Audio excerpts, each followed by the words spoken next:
So now I'm going to introduce our next speaker. Again, she's actually a very dear friend to me. She's the founder of Caris Coaching, and she actually came to England 4 years ago, and that was off the back of a Tom Hanks film called A Wilson's Warrior. I think I might have got that wrong. Charlie Wilson's War. Oh, it's on. Yeah. Yeah, so I've never watched it, but that's what made Nicole come to England. So if you want to find out more, please feel free to ask her. And will you give Nicole a big round of applause, please?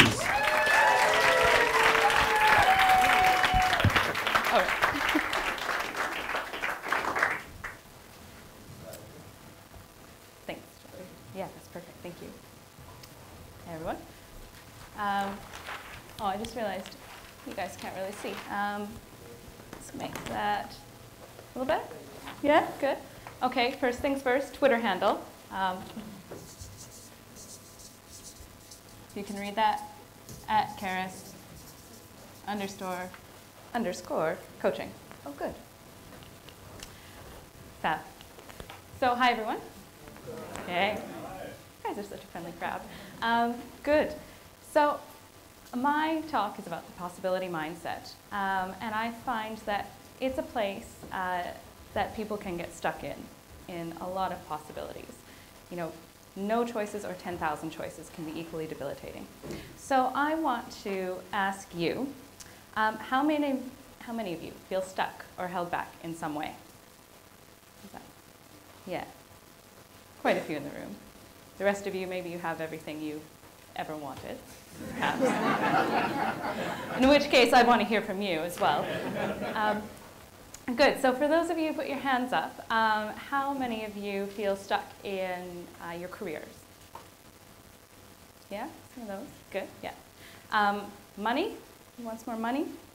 Yeah, lots of hands. How about relationships? Who wants a partner? Single and looking. Jeffrey, I'm trying to get this going.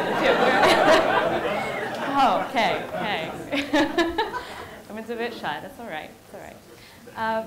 Good. So my experience, I've very much experience about being stuck and not knowing which way to move, and that's in terms of career. So that's what I'm going to share with you today. So, I guess we live in a really big world. It's interconnected, and suddenly there's so many more possibilities available than there ever used to be. So historically, way back, your job was determined based on what your father did and your father's father, and if you're a woman, you're probably in the kitchen.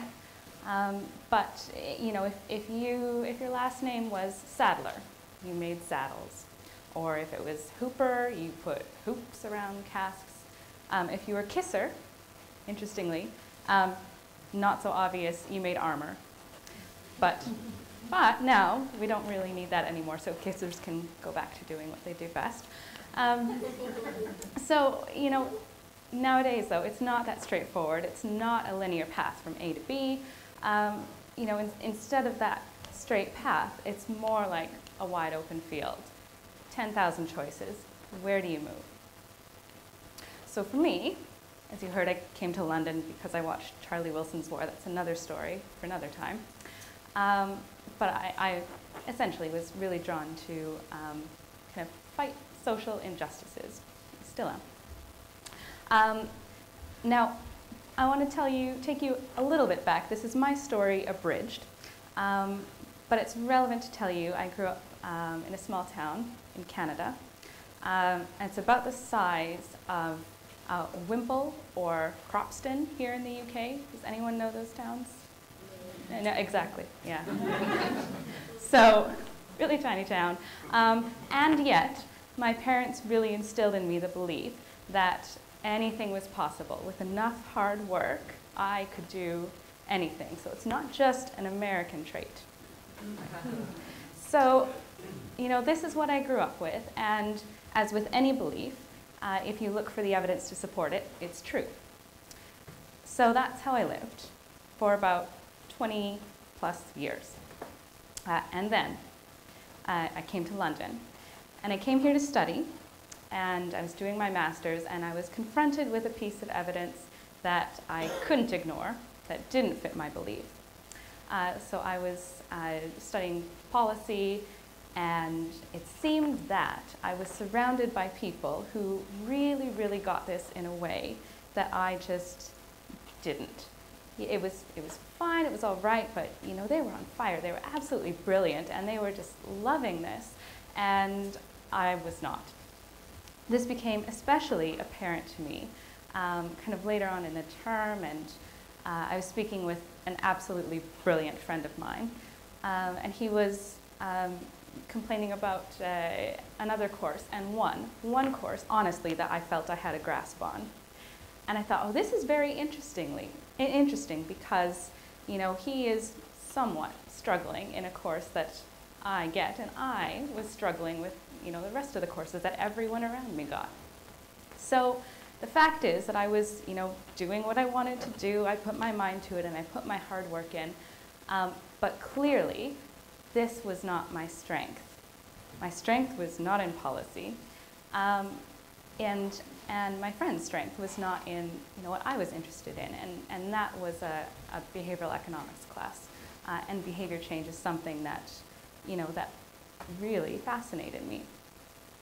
So that is, I want to give you guys some principles to take away. So that was my first lesson here. It's big enough to see. To pay attention to what your strengths are.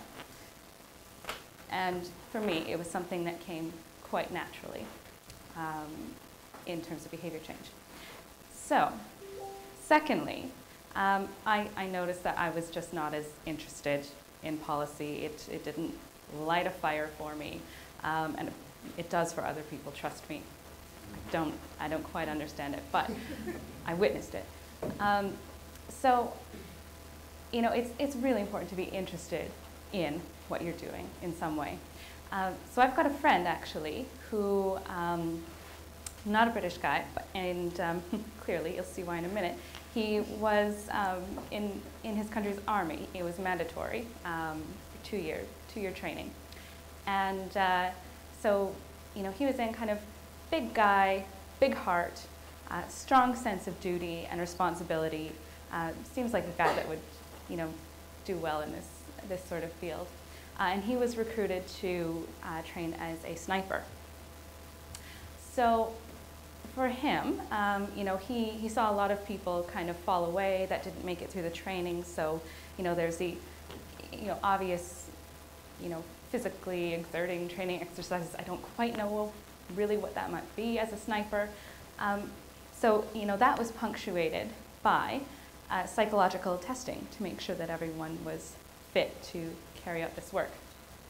So he was in, a lot of people dropping away, and kind of near the end of his training, he was taken to the field, and he was told, here is your target, your human target. It's a man who, you know, had done some bad things, essentially, and it was for the greater good that he not exist anymore. So kill him so he doesn't kill others. Now this is what he was told to do. And this man, this bad guy, the baddie, he was carrying his young child, his young son. And so this is an obvious moral dilemma for many, many reasons. And my friend set up and, very conflicted, took the shot. And he fell. So this, you know, this still to this day haunts him, honestly.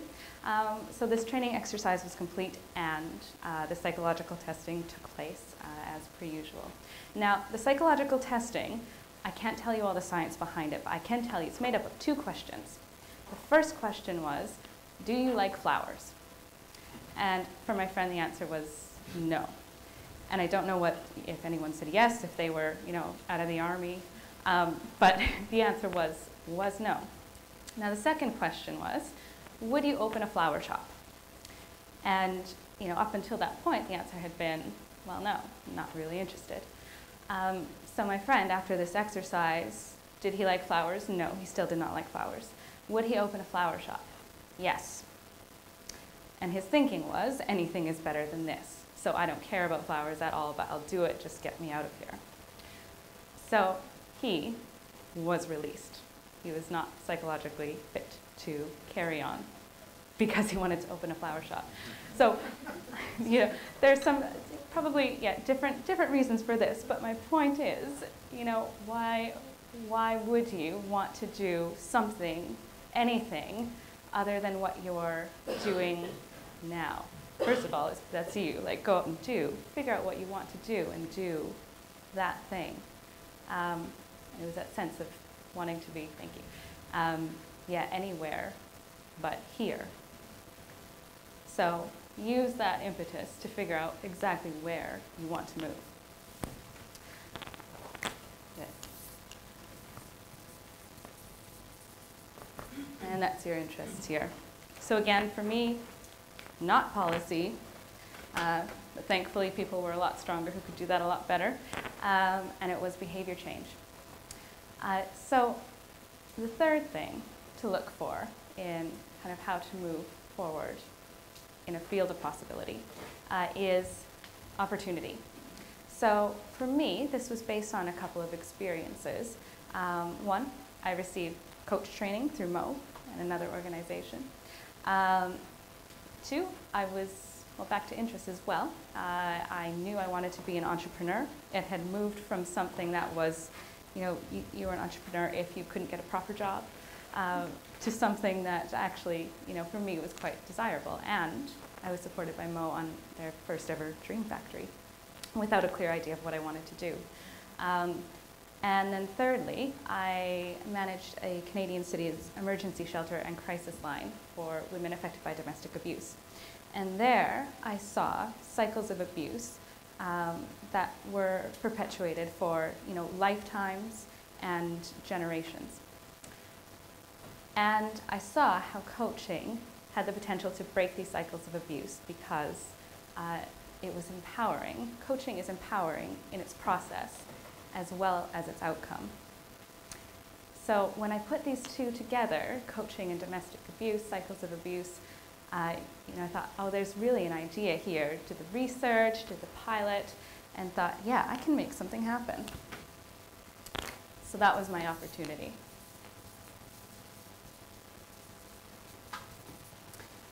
And then once I had these things, I looked inside of me, I looked outside, and I moved forward. So I set up Caris, a social enterprise, and we break cycles of abuse. So today, now, I guess the question for you is, what's your burning question? How do you move forward? Where do you want to go? So by using these, looking inside, looking outside, and then moving forward, that's just the best way to go.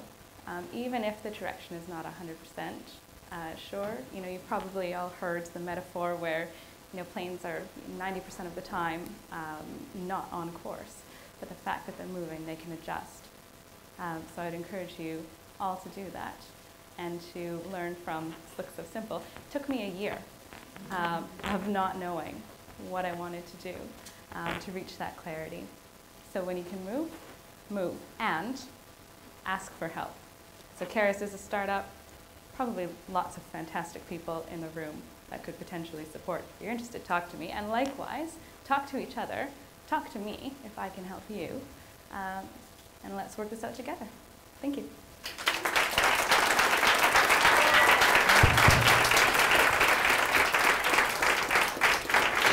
Thank you very much for that, Nicole. Thanks, Jeffrey. And I've got a question, and you sort of touched on it at the end. Yeah. So, on a journey to, the possibility mindset, finding direction and moving forward, how important is support from others? Oh, massively. Like I said, we're still in the early stages. We're 1 year old now, but I absolutely could not have done anything that I have done to this point without the support. So actually, just yesterday, I delivered a coaching workshop to women affected by abuse with Tony, who is somewhere in this room. There he is, tall man at the back, yeah. and it was, with a connection who I met through Mo at the Dream Factory, actually. So even within this community, it's been massively helpful, and there are lots of friendly faces here. And really, I've got my board, I've got volunteers, I've got my coaches. Jeffrey's one. Yeah, again, without all these people and more, it wouldn't be possible. Thank you. Have we got any questions from the floor? Give me a hard one. I'm ready for it. Yep. We've got a couple. Yep.